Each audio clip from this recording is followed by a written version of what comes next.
I wait and then it becomes Here it embarrassing. is. We are live There it with is. Nan. Here we Okay, go. I haven't Mission seen control. this before. Okay, got it. Good morning, Joe. Good morning, Nan. I'm excited to be here again today. Today's topic is Mom. We'll do a character study on her. And I know you have some fun things to share about how you drew her and what was in your mind when you drew her. And it's fun for me to talk about her because I work with moms as an occupational therapist. I work with moms and of course dads too. But so I am hearing a lot from the families I work with about what's really hard about being a parent. And Joseph in the story is a child who needs a lot of strong parenting support. So that's what the main idea of what we'll talk about today. Before we start, I wanted to be sure to remind all the viewers and listeners that we will be having a special event on November 17th, and that's going to be a chance for people who are interested in joining us to ask questions of Joe and me. So we'll go over the last character, the main character of the story, Joseph, on that day.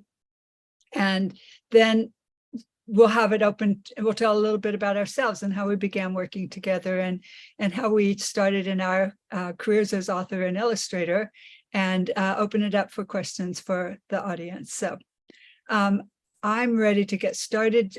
Joe, was there something you wanted to share first?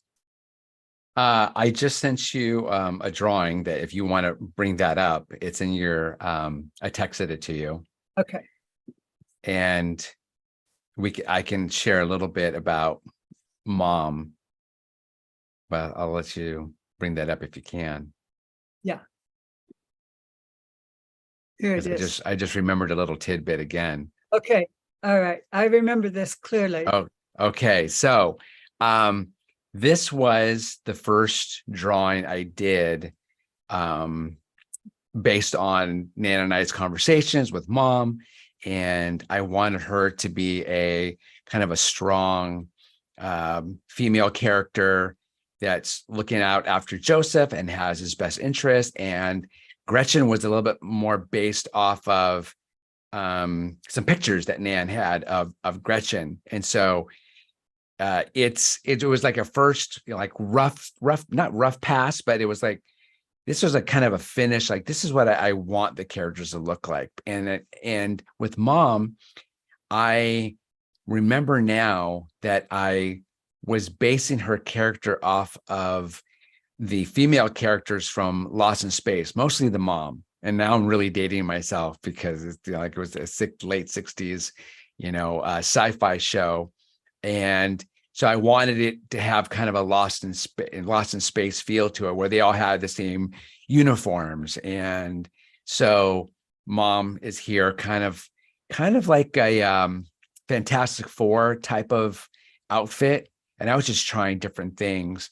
And a lot of Mom's look and hairstyle, I kind of base off of my wife. My wife is a hairdresser, and so she's always changing her hair and all that. And so I have some other drawing books that I have, and I was kind of like, I wanted a kind of a not an oldish looking mom, but I wanted like kind of a young mom hairdo. And so a lot of the character and the way her look and feel and everything was a lot of it was kind of based starting with her hairstyle. And so Joseph we'll talk about more about Joseph on the 17th, but as far as Mom is concerned, that's kind of like where I got the idea of like her look and everything. So. And I remember I had this picture posted in my office, my clinic, and you also had the maroon color, and the kids who were coming for therapy would vote on which color they liked better. That's right. That's right. But then it all changed, as we'll see once we start the story. Yeah, I got way more cartoony, especially with Gretchen. Yeah. So it's fun to see the trend, how it evolved. So you can see this story now, right? Yes. I've switched over to the book. So this is the cover. So you can see, we don't see Mom here yet, but we can see what Joe just said about Gretchen being more cartoonish. So Yeah, I still see the drawing up. Are you still sharing that? that's what I was wondering. Yeah. Yeah, you're still sharing Okay. that. See if I can change it out.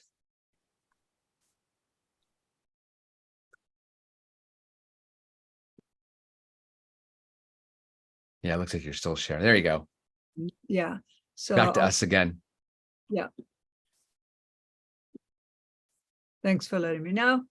So here's the book cover. So now you can see the change in Gretchen. So mom's not here yet, but we'll see her in a minute. So as we've done other weeks, sort of tell the story as we go along, but the focus is on one character at a time. And the other characters, of course, you'll see, but I'm going to focus, Joe and I will focus today on Mom. So Spaceman Sam is a character we've covered last week, and he's the TV star that Joseph loves. And Spaceman Sam, the superhero, teaches kids a lot of things about emotional regulation. So he teaches kids to notice in their body what they're feeling. Sometimes it does actually need a parent, a mom in this story, to help him understand a little bit more about what's going on inside of his body. And then Spaceman Sam teaches kids to let someone know they can help you. And then the adult can help you calm and be able to actually solve the problem. This also, in the story, Joseph's mom helps him go through these 4 steps, but also Joseph's mom is the same as Gretchen. When he goes into his imagination, Joseph's mom actually Gretchen plays the role of mom. So you'll see as we go through that mom has a really important role in here in supporting Joseph and being able to solve the problem. So this is his home. Joseph is watching TV with Gretchen, their favorite thing to do. And he says, Spaceman Sam's the best, right, Gretchen? You can see that he loves pretending to be Spaceman Sam. And he's got these 4 steps in his mind as he's pretending. And even though those are in his mind and he was just watching Spaceman Sam and he knows what is expected, it's still really hard in the moment to manage those big feelings when something to him unexpected or something hard or something that feels like too much for him to actually use what he knows in that moment. So when his mom tells him it's time to go to bed, doing something he definitely doesn't want to do, and stop watching TV, again, something he definitely doesn't want to do, then this is the reaction we get. So a lot of kids can relate to this and they can say, yeah, I look like that sometimes, or like that, or sometimes they're more specific about what it really looks like. So they can relate to the picture. And then this is the most important part on the page, really, because Joseph's mom, her reaction, her initial reaction, her ability to stop and pause and think through what her response is going to be makes all the difference in helping Joseph be able to move from this state that he's in right here to a calmer state where he can move through those steps that Spaceman Sam talks about, where she's going to react here. He's letting her know that he's really upset. She's going to help him calm through the things that she knows how to do. And that's a lot of what we'll talk about today, because it is really, really critical that parents are able to share their calm. So in order for parents to be able to do that, it's not any easier really for parents to do this than it is for him to move from this state, because parents probably tell me they often feel this way inside anyway. And so they're having to regulate first in order to be able to share their emotional calm with their child. So this means that the parents have to be patient, they have to show empathy, they have to understand how hard it is for Joseph to switch gears, to transition to something that's not a preferred activity. The parent has to be emotionally available to him, which is a big thing that we'll talk about in the story too, because he does need her to be present for him, to be able to put aside her, to be prepared for helping him with those big feelings. So one of the things that's important is for parents, in order to be able to be in this state where I can share my calm, I can remember about that, I can do this, is to take care of themselves. So moms or dads. So I'm using mom today just to mean all parents. But in the story, it is mom. And so it's so hard for parents to find the time to get the sleep that they need. Their child often is coming into bed with them, so that makes it hard for them to get uninterrupted good sleep. It's nutrition can sometimes be a hurried meal out the door for breakfast, or putting something on the table for dinner because you're running late. Those kinds of things can be really difficult, but yeah, so important. Getting a child to eat the protein for breakfast and for snack at school, those kinds of things, but also for the parents to have the time to add that into their schedule. And then, of course, exercise, and all the things that I'm listing here are also things that are equally important for Joseph. But it starts again first with mom being able to have these needs met that she has in order to help Joseph meet his needs. Mom needs some free time to herself. That's often a scarcity also. And time also to just have some calm, to meditate or pray or whatever it is that helps adults be able to face the day in a way that is feeling in control, and that feels like I can go through the day and not feel hurried and rushed and stressed. And then, of course, sort of not an immediate thoughts generally, but when there's even thought given to financial issues, making sure that you're feeling that you can, you have a plan in that regard too. So all of these are kind of having plans that help the parents be more able to respond to their child in a way that's supportive and helpful. And then, of course, parents need time to have social interactions with their own support system and their own family and friends. And then, if it's helpful for parents to have time for counseling and time for, even if it's their own time for affirmations, or what do they do to take care of themselves. And then also even having their environment where they're living and working be pleasing, so it doesn't feel like you're shuffling through papers looking for things, or that where things are easily, so that it's not taking up a lot of time for you, but also just that it's pleasant. It's a space you want to be in. And all those things really add up at the end of the day to either make it easier for you, if these things have been, if you've been able to put these things into play to some degree, the best that you can, or and it makes it easier for her to share her calm.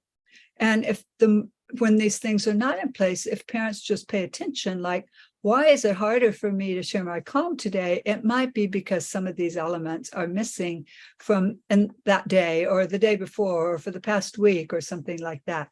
Because certainly life is unpredictable and things don't go the way we expect all the time. But to the degree that we can think about these things and incorporate them as much as possible, in my experience, and from what I hear from other families, it makes a difference. So let's move on. So assuming that his mom has been able to take care of her own needs, met her own needs, and is feeling that she can be there for him, she's got his back, then she can help him move from this red zone to a calm zone.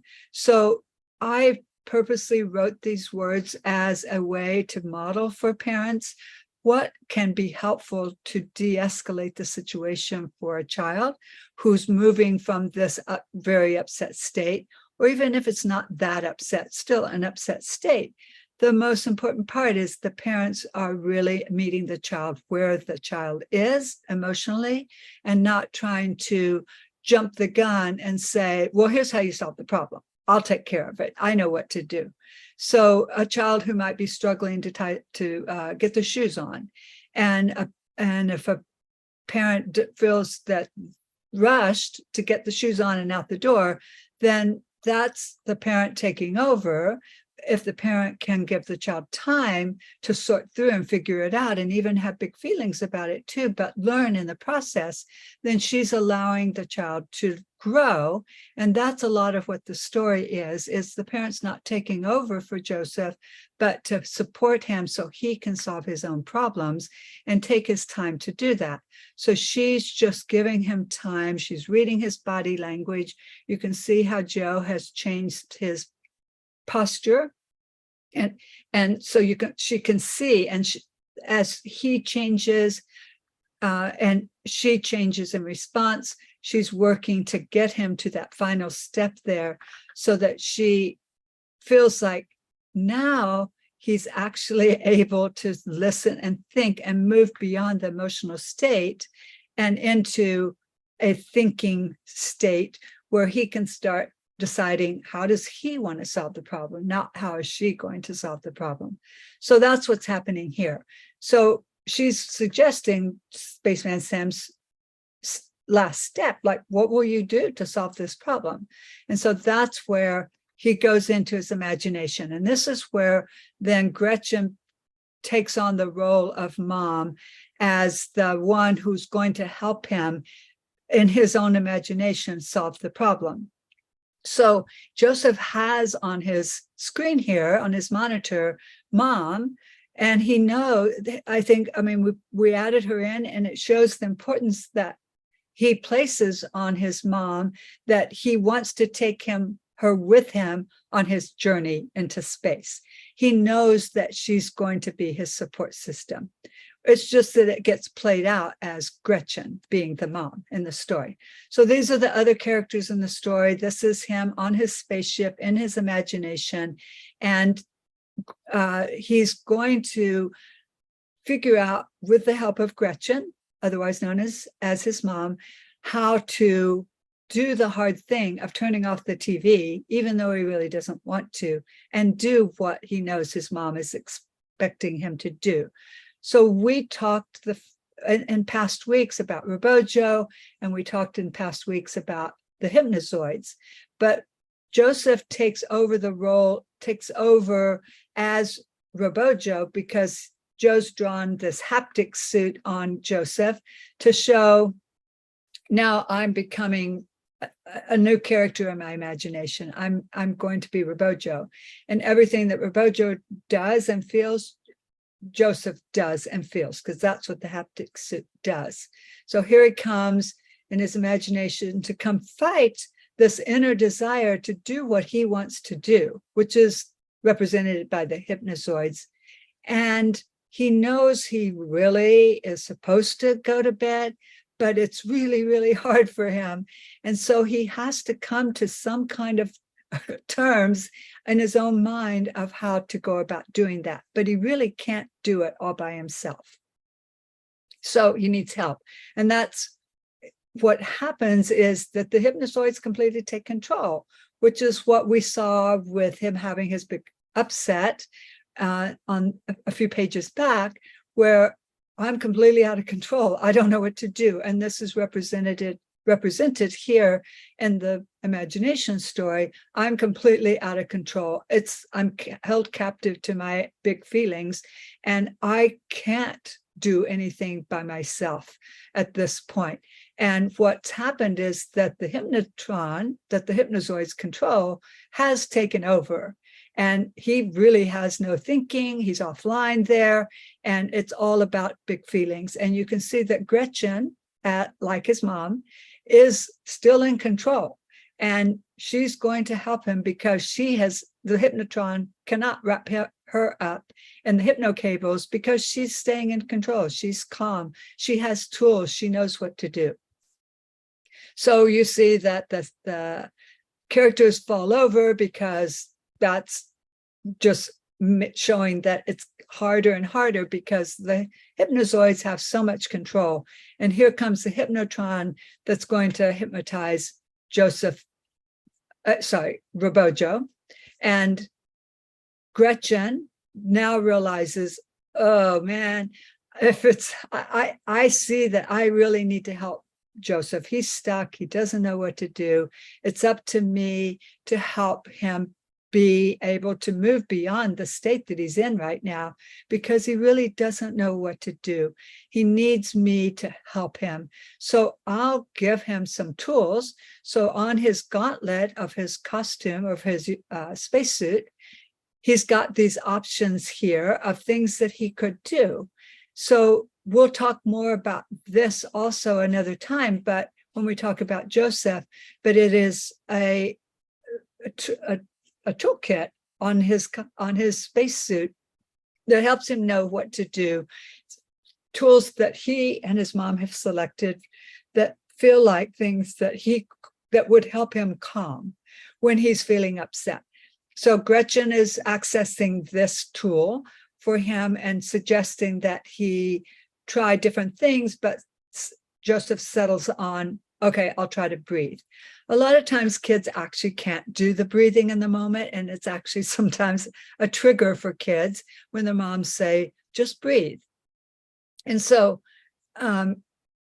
sometimes even just the parent breathing can help the child. So Joseph is able to little breathing, realize, oh, my head was feeling funny, but taking some deep breaths is helping me feel better. I actually can start to think a little bit because you've helped me be able to move into that place where I have a little bit of thinking ability now, but I still need you, Gretchen. I'm not there yet. And so she tells Gretchen, yeah, like, go help me.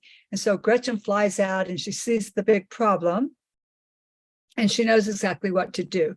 So this is what parents can do. It's representative of what parents can do when their child is struggling. The parents can set the child up for support. So provide the accommodations, provide additional support, lower the demand. Those are some things that can make a real big difference in a child being able to say, I can do that, because it doesn't feel like too much. It doesn't feel as hard anymore. So that's what Gretchen's going to do. She knows that Joseph needs a little oomph to be able to get over the hurdle. And so she's going to go to Robojo's willpower button, which is here, and she's going to turn it on. And again, this is what parents can do to help support their child. Can you reduce the busyness in the room so it's just you and the child there to help calm? That's a similar kind of thing that would be what Gretchen's trying to do here. Let me pull down the shield so you're not being distracted anymore by the hypnotron, because that's too hard to resist. So pull down the shield, put up the laser, which is able to break the hypno cables here. And so now Joseph has some freedom.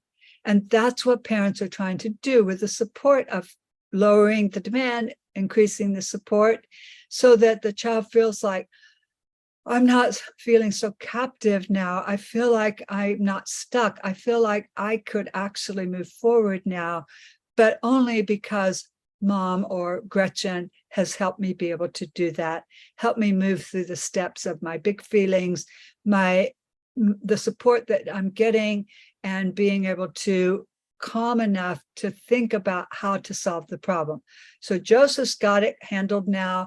He is able to take control of his big feelings by using willpower. And most kids don't know what willpower means.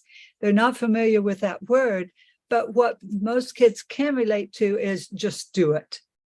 And in the end, kids tell me when I say, how did you make that happen? They say, I just did it.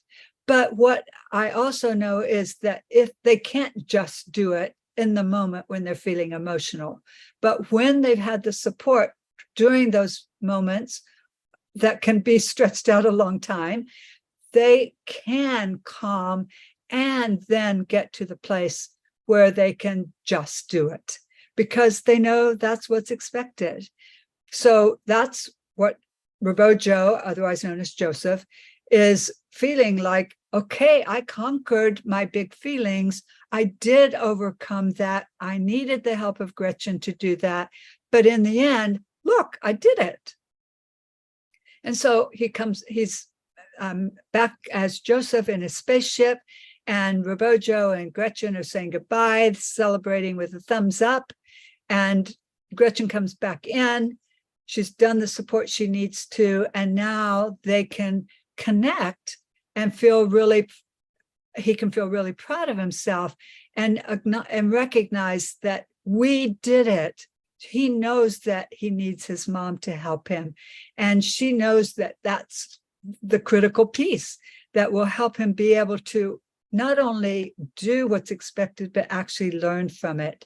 And that's what happens next. The mom goes through the steps that Spaceman Sam talks about and helps him review what just happened in the context of the 4 steps that Spaceman Sam talks about. First, you felt it, the big feelings, we shared it. Gretchen and I helped you with this so you could calm and figure out on your own how to solve it. And again, this is the part that matters. Like, his brain will grow if his mom allows him the opportunity to work it out on his own, because almost all kids can solve their own problem or agree to a problem when they've been set up for success and when they're in a state where they can actually do this and there's not an interference of the big feelings that make it impossible for children to solve problems. And the reason I say that it's best for kids to actually solve the problems is because if I offer a suggestion to kids, or the parents do, the kids often say no to those ideas. But they come up with their own ideas, which I would never think of. On occasion, there are kids who really do need ideas. They want to solve it, but they don't really know how. They don't have enough experience. And then they usually will accept one of the ideas and then do it. But the growing comes from the child solving the problem and the parent supporting through all the steps. And this is what happens when a child feels like, I did it. And that's the imagination. I did it on my spaceship in my imagination, and now I'm doing it in real life. And so his mom talks him through. And again, this is a critical part for him to understand and learn from the situation. And so she's walking him through the steps here and helping him remember that at the beginning, it was really hard and you were really, really mad. And I just stayed by your side, which is not unlike, again, when he was really upset on the spaceship, Gretchen stayed by his side and helped him move from this stage, the upset stage, to the, okay, I can do something now. I can figure out what to do. And he can remember, like, I did it. I liked how that felt. And that's the goal, is for kids to be able to say, I can solve the challenges that I have. I do need support, but the support will help me so that I can ultimately be able to do these kinds of challenges on my own through practice and repetition. But of course, challenges just continue to be new and different and more advanced. So moms and dads or other grown-ups still need to be there to help children through those difficulties. And that's what she's helping him learn. Like, your brain grew from that hard work. And he's feeling very proud of himself. And in the end, he gets to go to bed feeling very content about, even though it was difficult for him, feeling like, I was able to overcome those big feelings. And my mom helped me reframe everything that happened in a way that was positive free of shame, free of the negative tendencies that children can have for feeling uncomfortable about what they did and assigning negative characteristics to themselves because of something like that.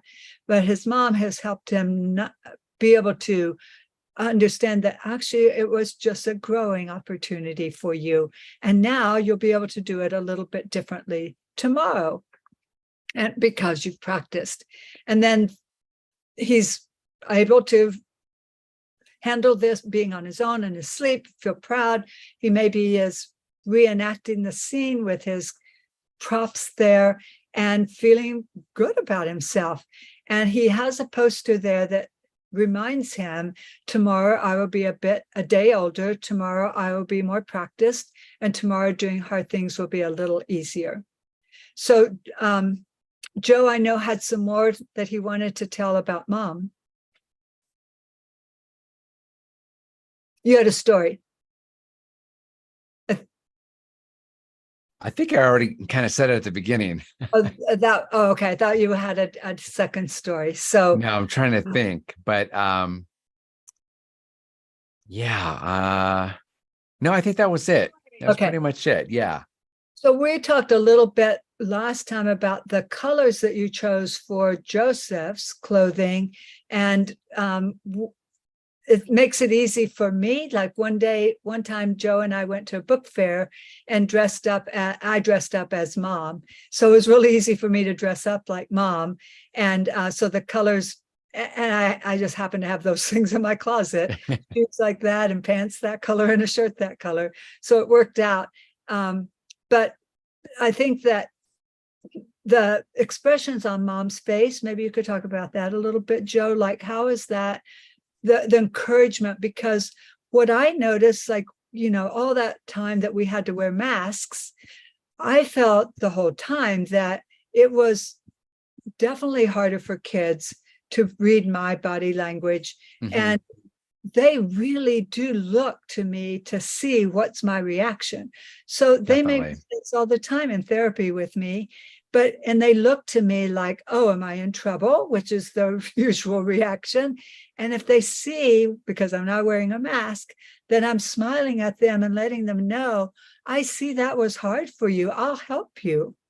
Then it relieves the anxiety, and they're available then to do what I'm asking to do. And I provide that support just like Gretchen did by going out and setting them up with a little bit of willpower boost. And that's what I'm doing too. Like, I know you can do that. I can do it with words. I can do it with my body language. And so I think that her body language is important in this story. And I think that Joseph, by reading that, especially here, like, this is classic. I've copied this page many times for parents to take home as a reminder, as a tool, like, try to approximate this language when you can with your child to help de-escalate things. So there's a lot of body language here, but also facial expression that is helpful for kids to pick up on. And I think they do pick up on a lot more body language than I think a lot of people give them credit for. Yeah. I think with my experience, being in the animation industry and seeing how the artists were able to get the gestures and the look on their faces and body poses. I always wanted to make sure I had a strong silhouette. That was one thing. I didn't want it to be muddied. So I wanted to show expression in the way she's posed. And that was number one. And then number two, as far as the poses that Mom has with Joseph, just from my experience, like you had mentioned about the masks and what the kids are looking at, trying to see your faces. With my experience as a teacher, and especially teaching TK, kindergarten, first grade, I always wanted to make sure that they understood me, and I didn't want to have this power pose over them, like, me looking down at them. I wanted them to know that I'm here to encourage you. I'm teaching you something, and I want it to be on their level. I don't know how many times like I would do these poses myself, and in teaching them how to use iPads and how to use their computers, and I would just get to their level and get like eye to eye, and just so they knew exactly, like, I'm not here to, make you feel bad about not knowing how to do something. I'm here to teach you so you feel comfortable, you have ownership of what I'm teaching you, and that's going to give you a feeling of empowerment, and your confidence is going to be boosted. And so that's mom's role here in all of her poses, is like she's there not as she is authority, and she has power, but she also has empathy, and she's also a teacher. She's being a role model, and she has lots of things to share. And that's a lot of where I'm pulling these ideas for, like, how mom and Joseph interact with each other on the page. That's so great. I love that perspective, Joe. And the other thing that I was thinking about in this picture that I forgot to mention earlier is I think that there are two questions that I think can help parents when they're in this moment, that to ask themselves, that help drive the next steps in the direction that you as a parent actually want. Every parent wants the same thing, for their child to be emotionally regulated and many, many more things. But parents are after this, basically all the same values of, honesty and being able to be responsible and accountable and all those things. And it's in the fast-paced world we live in, it's really easy to just do it for the child, and the child not learn how to learn those skills themselves.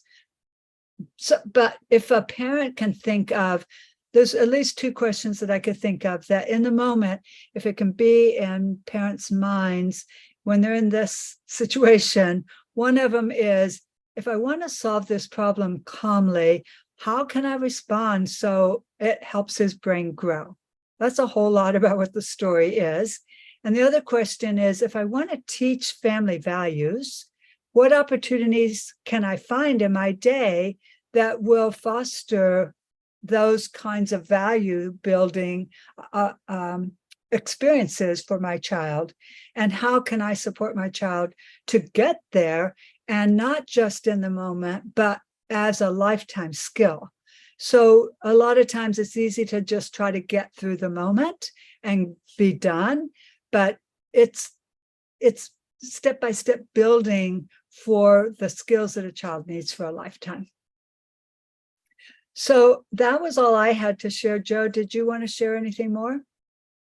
No, I think you covered everything as far as mom's related. Yeah. I mean, I'll talk more about when we get to Joseph, I'll talk more about color and how important it was in making the book as well.